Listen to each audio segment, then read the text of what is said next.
Fox News Alert. Get this. The Kabul airport is under imminent terror threat. The U.S. warning Americans, telling them to leave the area right away. Tens of thousands of Americans and Afghans have already been evacuated from Kabul and are being housed at U.S. military air base in Qatar. And the facilities and the conditions are terrible. But now they're reportedly facing a growing crisis. Trey Yinks joins us now from Doha. Hey, Trey, how does it look? Well, Brian, good morning. Qatari officials in private are warning the Americans about the conditions currently housing thousands of Afghan evacuees.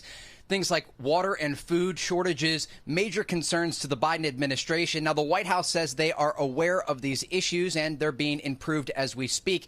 This does come as the conditions in Afghanistan, specifically at the airport in Kabul, continue to deteriorate.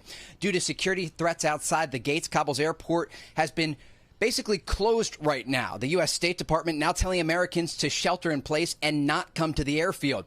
This as American and British officials were made aware of specific ISIS-K threats against the airport.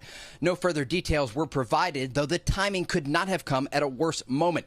According to U.S. Secretary of State Antony Blinken, there are still 1,500 Americans inside Afghanistan. A number of European allies of the U.S. say they will stop flights out of the country starting tomorrow night as the U.S. troop drawdown begins.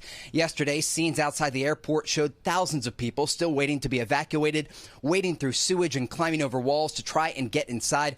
The Pentagon now says 13,000 people were evacuated in the past 24 hours, bringing the total since the Taliban took over to more than 95,000. U.S. officials are still pledging to help others even after U.S. troops leave. Take a listen. Let me be crystal clear about this. There is no deadline on our work to help any remaining American citizens who decide they want to leave to do so, along with the many Afghans who have stood by us over these many years and want to leave and have been unable to do so.